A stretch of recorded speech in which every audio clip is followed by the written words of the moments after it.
사람을 얻는 일이 재물을 쌓는 일보다 어렵고 한 번 잃으면 되찾기가 더욱 어렵다. 혹시 이런 경험이 있으신가요? 모임에 가면 유독 사람들이 모여드는 이가 있습니다.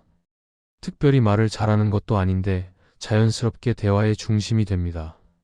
누군가 농담을 던지면 그 사람 쪽을 먼저 바라보고 의견을 물을 때도 자연스럽게 그에게 시선이 갑니다. 반면 애써 웃고 맞장구 쳐도 어쩐지 공기처럼 비켜나는 이도 있습니다. 분명 같은 자리에 앉아 있는데 혼자만 투명 인간이 된 것 같은 느낌. 그 차이가 말재주나 외모에서 온다고 생각하기 쉽습니다. 유머 감각이 뛰어나서, 목소리가 좋아서, 얼굴이 호감형이라서. 그러나 오래 관찰해보면 전혀 다른 결론에 닿게 됩니다. 중심에 서는 사람은 대개 자기 안에 날카로운 것을 먼저 거둘 줄 압니다. 상대의 말을 끊지 않습니다. 자기 이야기를 앞세우지 않습니다.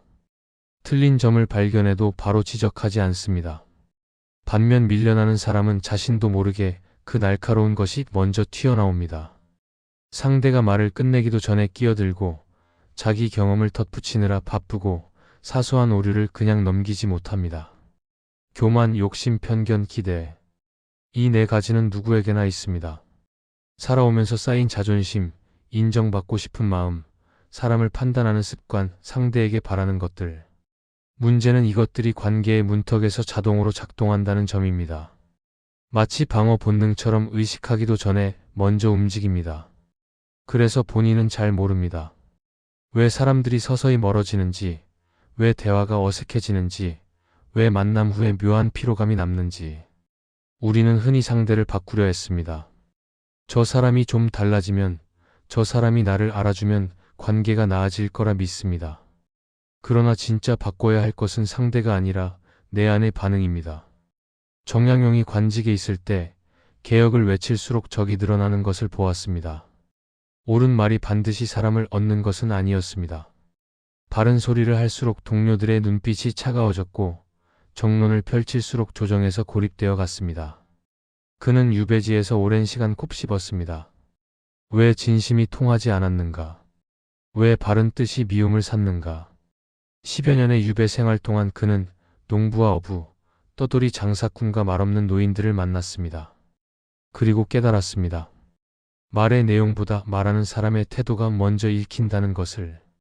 아무리 옳은 말도 교만한 얼굴로 하면 가시가 됩니다.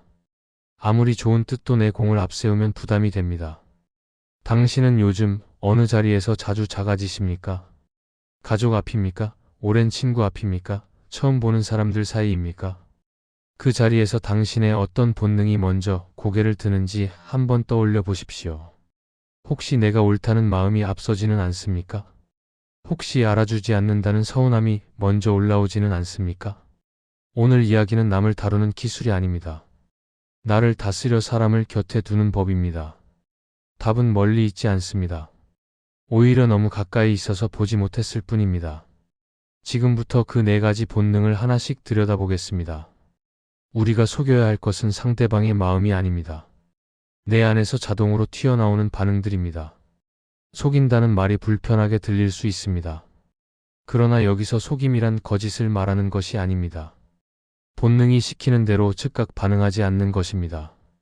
화가 날 때 바로 화를 내지 않는 것, 자존심이 상할 때 바로 받아치지 않는 것, 기대가 어긋났을 때 바로 실망을 드러내지 않는 것.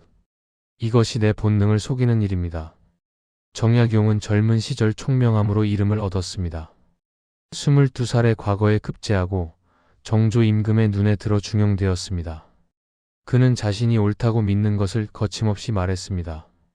수원화성을 설계할 때도 암행어사로 민생을 살필 때도 그의 언어는 날카롭고 정확했습니다. 그러나 그 날카로움이 칼이 되어 자신에게 돌아왔습니다. 개혁을 반대하는 세력은 그의 말 한마디 한마디를 기억했고 결국 그는 유배길에 올랐습니다. 강진에서 보낸 18년. 그 긴 시간 동안 정약용은 자신의 과거를 돌아보았습니다. 내가 틀렸던 것인가? 아닙니다. 대부분의 경우 그의 판단은 옳았습니다. 문제는 다른 데 있었습니다. 옳음을 전달하는 방식이었습니다. 그는 상대의 체면을 생각하지 않았습니다. 상대가 받아들일 준비가 되었는지 살피지 않았습니다. 자신의 총명함을 믿었기에 상대의 어리석음이 답답했고 그 답답함이 말투에 묻어났습니다. 사람들은 그의 말이 옳다는 것을 알면서도 불편해했습니다. 옳은 말에 담긴 교만의 냄새를 맡았기 때문입니다. 유배지에서 정약용은 전혀 다른 사람들을 만났습니다. 그를 모르는 농부, 하루 벌어 하루 먹는 어부, 세상 돌아가는 일에 관심 없는 노인들. 그들은 정약용의 학식에 감탄하지 않았습니다. 그의 벼슬 경력을 부러워하지도 않았습니다. 그저 이 낯선 유백에게 어떤 사람인지 지켜보았습니다. 말을 함부로 하는지, 남을 깔보는지, 약속을 지키는지. 정약용은 처음으로 자신의 지식과 지위가 아무 힘이 없는 세계를 경험했습니다. 그리고 그 세계에서 사람을 얻으려면 완전히 다른 방식이 필요하다는 것을 알았습니다. 겸손해 보이는 것이 아니라 진짜로 겸손해지는 것. 양보하는 척이 아니라 진심으로 한 발 물러서는 것. 상대를 판단하기 전에 충분히 듣는 것. 무언가를 바라기 전에 먼저 베푸는 것. 이것이 본능을 속이는 일의 실체였습니다. 우리의 본능은 나를 지키려고 작동합니다. 자존심은 내가 무시당하지 않게 보호합니다. 욕심은 내가 손해보지 않게 챙깁니다. 편견은 복잡한 판단을 단순하게 만들어 에너지를 아낍니다. 기대는 관계에 투자한 만큼 돌려받으려는 자연스러운 심리입니다. 모두 나름의 이유가 있습니다. 문제는 이것들이 단기적으로는 나를 보호하는 것 같지만 장기적으로는 관계를 갉아먹는다는 점입니다. 자존심을 세울수록 상대는 불편해지고 욕심을 부릴수록 신뢰가 마르고 편견을 고집할수록 가능성이 닫히고 기대가 클수록 실망도 커집니다. 그래서 속여야 합니다. 본능이 올라올 때 바로 따르지 않고 잠시 멈추는 것. 그 짧은 멈춤이 관계의 흐름을 바꿉니다. 정약용은 이것을 수양이라 불렀습니다. 거창한 것이 아닙니다. 매 순간 나를 살피고 본능의 명령을 한 박자 늦추는 연습입니다. 오늘 당신이 누군가를 만날 때 가장 먼저 올라오는 감정은 무엇입니까? 그 감정이 올라오는 순간 바로 말하거나 행동하지 말고 새 호흡만 멈춰 보십시오. 그것이 본능을 속이는 첫걸음입니다. 첫 번째 철칙은 자존심을 다스리는 일입니다. 자존심은 나를 지키는 방패 같습니다. 무시당하지 않으려고, 얕보이지 않으려고 우리는 자존심을 세웁니다. 그러나 관계에서 자존심은 방패가 아니라 벽이 되기 쉽습니다. 상대의 말을 끝까지 듣지 못하게 하고, 틀렸을 때 인정하지 못하게 하고, 먼저 손 내밀지 못하게 합니다. 정약용이 젊은 시절 학문을 닦을 때 일입니다. 스승 앞에서 모른다고 말하기가 어려웠습니다. 또래벗들 사이에서 질문하기가 부끄러웠습니다. 이미 수재로 이름이 나 있었기에 모르는 것을 드러내면 체면이 깎일 것 같았습니다. 그래서 아는 척했습니다. 혼자 끙끙대며 답을 찾았습니다. 그러다 보니 같은 시간을 들이고도 남보다 더디 나아갔습니다. 그런데 같이 공부하던 벗 중에 유독 빨리 성장하는 이가 있었습니다. 그는 재주가 특별히 뛰어난 것도 아니었습니다. 다만 모를 때 모른다고 말했습니다. 스승에게 같은 것을 2번, 3번 물었습니다. 벗들에게 기초적인 것도 거리낌 없이 질문했습니다. 처음에 정약용은 그를 조금 우습게 보았습니다. 저렇게 쉬운 것도 모르나. 그러나 시간이 지나자 입장이 바뀌었습니다. 그 벗은 구멍 없이 단단해졌고 정약용은 곳곳에 빈틈이 남아 있었습니다. 그제야 알았습니다. 모른다고 말할 수 있는 사람이 끝내 더 멀리 간다는 것을. 자존심 때문에 모르는 것을 숨기면 배움이 느려집니다. 자존심 때문에 잘못을 인정하지 않으면 같은 실수를 반복합니다. 자존심 때문에 먼저 사과하지 않으면 관계가 굳어집니다. 자존심을 세우는 순간에는 이긴 것 같지만 돌아보면 잃은 것이 더 많습니다. 겸손은 자신을 낮추는 연기가 아닙니다. 상대의 말을 끝까지 듣고 장점을 한 가지라도 먼저 인정하고 배울 점이 있으면 솔직히 배우겠다고 말하는 것입니다. 이것이 진짜 겸손입니다. 한 가정을 생각해 봅니다. 아버지는 평생 가장으로 살았습니다. 모든 결정을 내렸고 틀린 적이 없다고 믿었습니다. 자녀들이 커서 다른 의견을 내면 화부터 냈습니다. 내가 몇십 년을 살았는데 네가 뭘 안다고. 자녀들은 점점 말을 아꼈습니다. 형식적인 안부만 나누고 속 깊은 이야기는 나누지 않게 되었습니다. 아버지는 외로워졌지만 왜 그런지 몰랐습니다. 자존심이 벽이 되어 가족을 막고 있다는 것을 보지 못했습니다. 어느 명절 손자가 아버지에게 물었습니다. 할아버지는 젊었을 때 무슨 실수를 했어요? 아버지는 습관처럼 대답하려 했습니다. 실수 같은 건 없었다고. 그러다 문득 멈췄습니다. 손자의 맑은 눈을 보며 생각했습니다. 정말 실수가 없었던가. 그리고 처음으로 입을 열었습니다. 할아버지도 젊었을 때 참 많이 틀렸단다. 짧은 한마디였지만 공기가 달라졌습니다. 자녀들의 표정이 부드러워졌고 그날 저녁 오랜만에 깊은 대화가 오갔습니다. 자존심을 내려놓는다고 해서 존엄이 사라지는 것이 아닙니다. 오히려 존엄은 자존심을 내려놓을 때 드러납니다. 자신의 부족함을 인정할 수 있는 사람, 틀렸을 때 솔직히 말할 수 있는 사람, 상대의 좋은 점을 먼저 알아볼 수 있는 사람. 그런 사람 곁에 사람이 머뭅니다. 당신은 대화에서 이기려는 마음이 먼저 나오고 있지 않습니까? 상대의 말이 끝나기도 전에 반박을 준비하고 있지 않습니까? 오늘 한 번만 시험해 보십시오. 상대가 말을 마칠 때까지 입을 다물고 다 듣고 난 뒤에 좋은 점 한 가지를 먼저 말해 보십시오. 그 작은 변화가 관계의 온도를 바꿉니다. 두 번째 철칙은 욕심을 다스리는 일입니다. 욕심이라고 하면 흔히 재물이나 권력을 떠올립니다. 그러나 관계를 망치는 욕심은 조금 다른 모습을 하고 있습니다. 내가 더 인정받아야 한다는 마음, 내 공로가 알려져야 한다는 마음, 손해보면 안 된다는 마음. 이런 것들이 관계 안에서 작동하는 욕심입니다. 정약용이 수원 화성을 설계할 때 일입니다. 그는 거중기를 고안하고 공사 전체를 감독했습니다. 기술적으로나 실무적으로 그의 공이 가장 컸습니다. 그러나 공이 인정되기까지는 시간이 걸렸습니다. 다른 관료들이 자기 역할을 부풀렸고 정약용의 이름은 여러 이름 속에 묻혔습니다. 젊은 정약용은 억울했습니다. 분명히 내가 한 일인데 왜 알아주지 않는가. 그러나 시간이 지나며 생각이 달라졌습니다. 공을 독차지하려 했다면 어떻게 되었을까? 다른 관료들의 미움을 샀을 것이고 다음 일에서 협조를 얻기 어려웠을 것입니다. 화성은 완성되었습니다.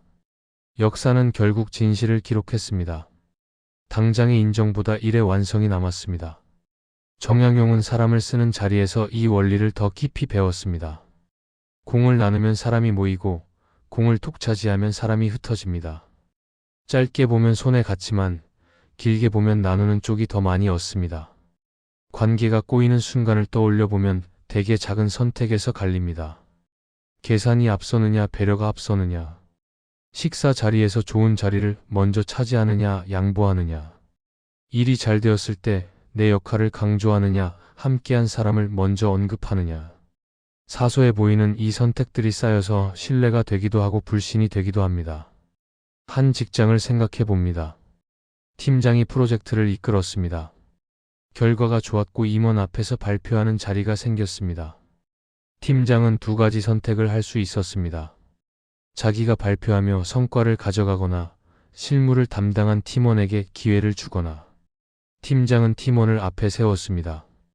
팀원은 떨리는 목소리로 발표를 마쳤고 임원들의 박수를 받았습니다. 팀장의 공이 줄었을까요? 아닙니다.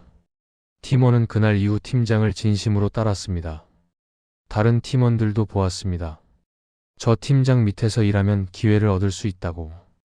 팀장은 한 번의 발표 기회를 양보했지만 팀 전체의 신뢰와 헌신을 얻었습니다. 양보는 지는 것이 아닙니다. 자리를 넓히는 일입니다.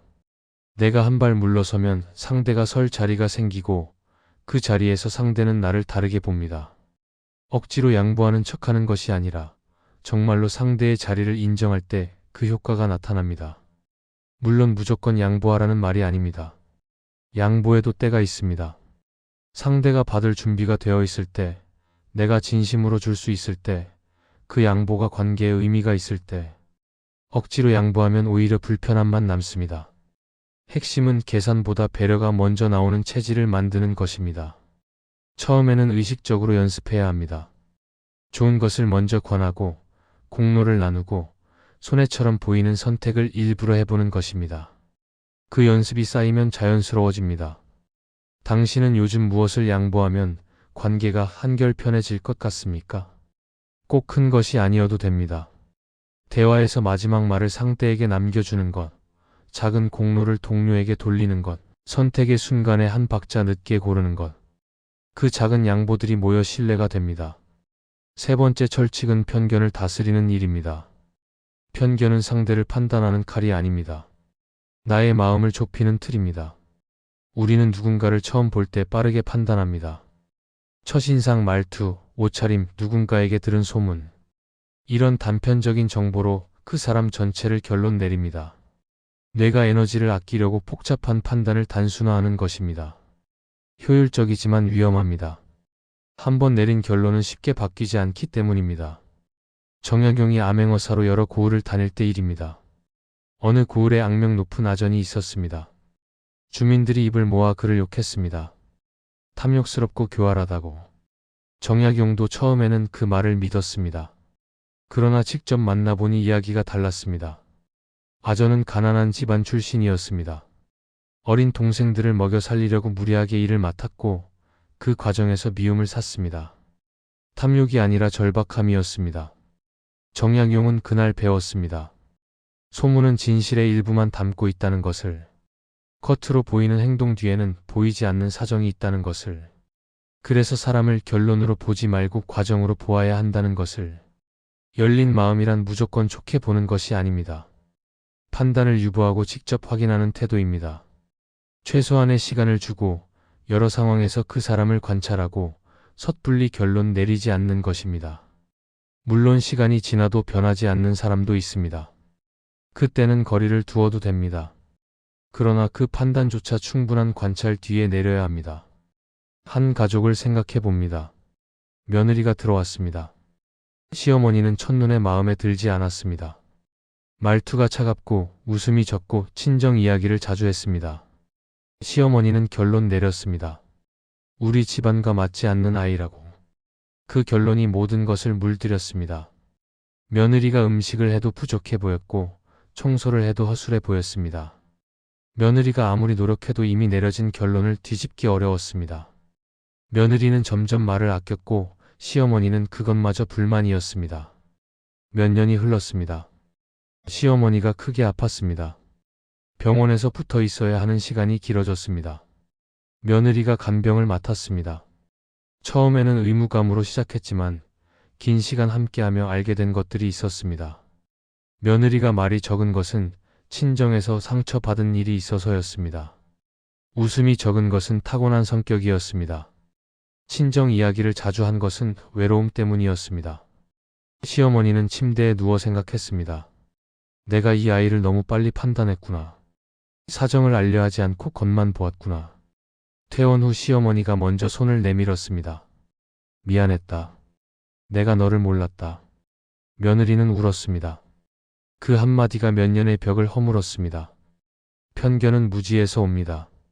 모르기 때문에 함부로 결론 내립니다.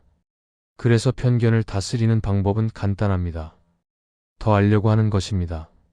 상대의 배경을 묻고 사정을 듣고 왜 그렇게 행동하는지 이해하려 합니다. 그 노력이 편견의 틀을 조금씩 넓힙니다. 당신은 누군가를 너무 빨리 그런 사람이라고 확정해 버리고 있지 않습니까? 그 결론이 혹시 충분한 관찰 없이 내린 것은 아닙니까? 오늘 한 사람을 떠올려 보십시오. 그리고 그 사람에 대해 내가 모르는 것이 무엇인지 생각해 보십시오. 그 질문이 편견의 문을 여는 첫 열쇠입니다. 네 번째 철칙은 기대를 다스리는 일입니다. 우리가 상처받는 까닭은 상대가 나쁜 사람이어서가 아닙니다. 내 기대가 높았기 때문입니다. 이만큼 해줬으니 저만큼은 돌아와야 한다는 마음, 이 정도면 알아줘야 한다는 마음, 나라면 이렇게 했을 텐데 하는 마음. 이런 기대가 충족되지 않을 때 서운함이 됩니다. 서운함이 쌓이면 원망이 됩니다. 원망이 깊어지면 관계가 끊어집니다. 정약용이 유배지에서 가장 절실히 배운 것이 바로 이것이었습니다. 강진에서의 18년은 고독의 시간이었습니다. 한양에서 알고 지내던 사람들 대부분이 등을 돌렸습니다. 한때 그를 스승으로 모시겠다던 이들도 소식을 끊었습니다. 정약용은 처음에 분노했습니다. 그리고 원망했습니다. 내가 그들에게 얼마나 해줬는데. 그러나 원망은 자신을 갉아먹을 뿐이었습니다.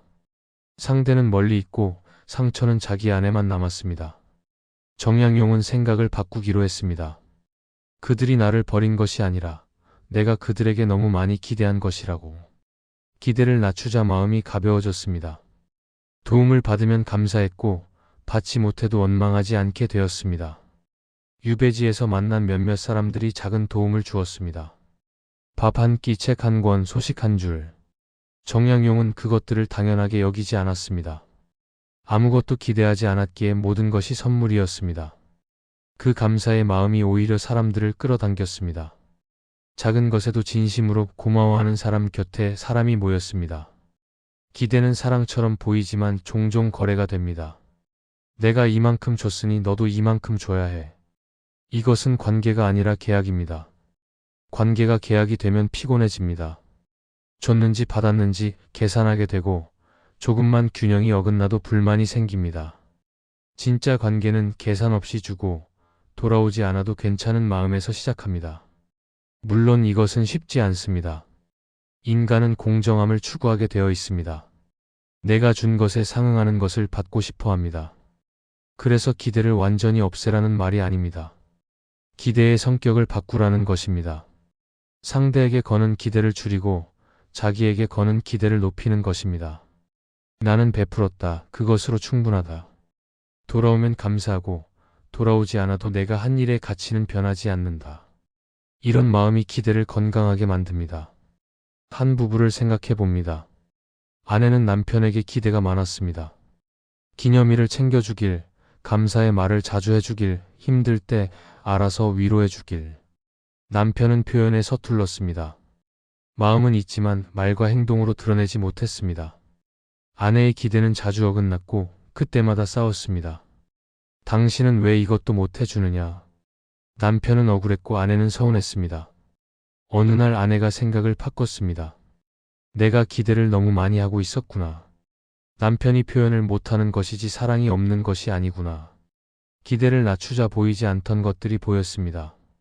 말은 없지만 아내가 좋아하는 과일을 사다 놓는 것, 늦게 들어와도 거실 불을 끄지 않고 기다리는 것, 아내가 힘들 때 묵묵히 곁에 있어주는 것. 기대라는 안개가 거치지 않은 남편의 진심이 보였습니다. 당신은 요즘 누구에게 이 정도는 해줘야지를 마음속으로 청구하고 있지 않습니까? 그 기대가 혹시 당신과 그 사람 사이를 멀어지게 하고 있지 않습니까? 오늘 한번 점검해 보십시오.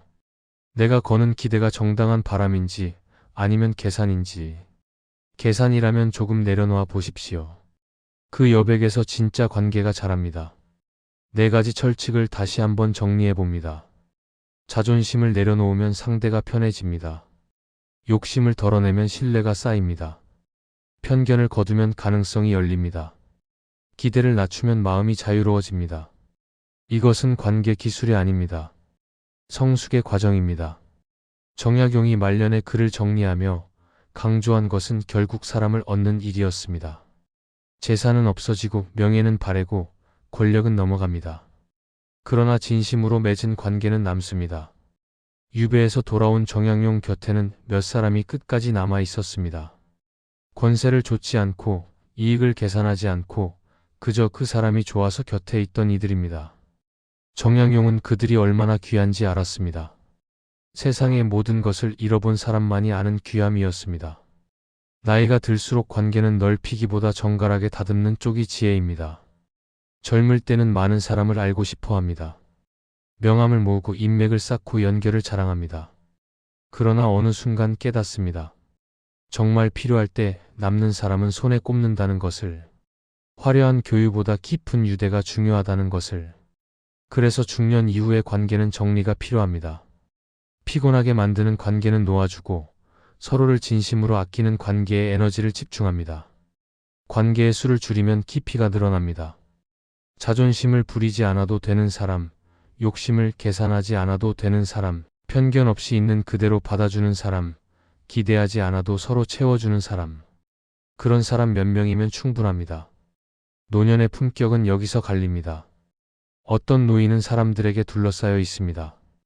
자녀들이 자주 찾아오고 오랜 벗들이 연락하고 후배들이 찾아와 이야기를 나눕니다. 어떤 노인은 외롭습니다. 전화가 울리지 않고 명절에도 혼자이고 찾아오는 사람이 없습니다. 그 차이는 무엇으로 만들어졌을까요? 돈이 아닙니다. 지위가 아닙니다. 평생 관계를 어떻게 대했느냐의 차이입니다. 자존심을 세웠는지 내려놓았는지, 욕심을 부렸는지 나눴는지, 편견으로 사람을 밀어냈는지 열린 마음으로 받아들였는지, 기대로 사람을 올감했는지 자유롭게 두었는지. 수십 년간의 그 작은 선택들이 쌓여서 노년의 풍경이 됩니다. 정약용은 76세 세상을 떠났습니다. 그의 마지막 나날에 함께한 것은 학문적 업적이 아니었습니다. 유배 시절 제자들과 나눈 편지, 아들들에게 남긴 가르침, 오래된 벗들과의 추억이었습니다. 결국 남는 것은 사람입니다. 그리고 그 사람을 얻고 지키는 것은 재능이 아니라 태도입니다. 당신의 남은 시간을 누구와 어떤 마음으로 나누고 싶으십니까? 그 사람들 앞에서 당신은 어떤 사람이고 싶으십니까? 지금부터 다듬어도 늦지 않습니다. 아니, 지금이 가장 좋은 때입니다. 오늘 이야기를 실천으로 옮기는 일만 남았습니다. 거창하게 시작할 필요 없습니다. 오늘 만나는 사람 한 명에게만 다르게 해보십시오. 첫째, 상대가 말을 마칠 때까지 끊지 마십시오. 중간에 끼어들고 싶은 순간이 올 것입니다. 반박하고 싶거나 내 이야기를 보태고 싶거나 결론을 앞당기고 싶을 것입니다. 그 충동이 올 때 숨을 한번 고르고 참아보십시오. 상대의 마지막 문장까지 듣고 나서 입을 여십시오. 그것이 자존심을 내려놓는 첫 연습입니다. 생각보다 어렵습니다. 우리는 상대가 말하는 동안 이미 대답을 준비하고 있기 때문입니다. 그 준비를 멈추고 순수하게 듣는 것, 그것만으로도 대화가 달라집니다. 둘째, 내 의견을 꺼내기 전에 상대의 좋은 점 한 가지를 먼저 말하십시오. 동의하지 않아도 됩니다. 다만 비판이나 반론을 꺼내기 전에 상대 말 중에서 한 가지라도 인정할 부분을 먼저 짚어주십시오. 그 말 괜찮네요. 그 부분은 생각 못했어요. 그건 일리가 있네요. 이 짧은 인정이 대화의 온도를 바꿉니다. 상대는 방어를 내려놓습니다. 내 말이 받아들여졌다는 느낌이 들면 그 다음에 나오는 다른 의견도 열린 마음으로 듣게 됩니다. 셋째, 좋은 것을 고를 때 한 박자 늦게 고르십시오. 식당에서 자리를 정할 때, 나누어 줄 것을 가져갈 때, 선택의 순서가 있을 때, 먼저 좋은 것을 짚지 말고 상대가 고르게 두십시오. 사소해 보이지만 상대는 느낍니다. 배려받았다는 느낌, 존중받았다는 느낌. 그 느낌이 쌓여서 신뢰가 됩니다. 욕심을 다스리는 것은 큰 것을 양보하는 일이 아닙니다. 작은 것부터 습관을 만드는 일입니다. 넷째, 서운함이 올라올 때 내가 기대했구나를 먼저 인정하십시오. 상대가 기대만큼 해주지 않았을 때, 알아주지 않았을 때, 연락이 없을 때, 화나 원망이 먼저 올라오기 쉽습니다. 그 순간 멈추고 생각해 보십시오. 내가 얼마나 기대하고 있었는지, 그 기대가 정당한 것인지, 아니면 내 바람을 상대에게 강요하고 있었던 것인지. 기대를 알아차리면 서운함이 줄어듭니다. 상대를 탓하기 전에 나를 먼저 살피는 것, 이것이 기대를 다스리는 핵심입니다. 다섯째, 누군가를 판단하기 전에 한 가지만 더 알아보십시오. 이 사람은 왜 이럴까? 어떤 사정이 있을까? 내가 모르는 무엇이 있을까? 이 질문을 품고 상대를 바라보면 섣부른 결론이 늦춰집니다. 그 늦춤이 관계를 살리는 여백이 됩니다. 편견은 빠른 판단에서 오고 열린 마음은 느린 판단에서 옵니다. 이 5가지는 거창한 인격 수양이 아닙니다. 매일의 아주 작은 습관입니다.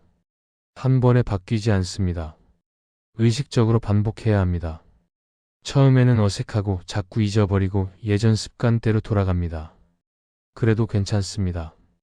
알아차릴 때마다 다시 시작하면 됩니다. 그렇게 조금씩 바뀝니다. 결국 사람은 나를 기억합니다. 내가 무슨 말을 했는지보다 내가 그들 앞에서 어떤 마음이었는지를 기억합니다. 경청해 주었는지, 존중해 주었는지, 함께 있을 때 편안했는지. 그 기억이 관계를 만들고 관계가 삶을 만듭니다. 정약용이 유배지에서 깨달은 것, 그리고 평생에 걸쳐 다듬은 것이 이것입니다. 본능을 다스리는 일. 자존심을 내려놓고 욕심을 덜고 편견을 거두고 기대를 낮추는 일. 쉽지 않지만 불가능하지 않습니다. 오늘 한 사람에게 한 가지만 다르게 해보십시오. 그 작은 변화가 당신의 곁을 넓힙니다. 당신 안에 날카로운 것을 거두면 사람들은 저절로 당신 곁으로 모여듭니다.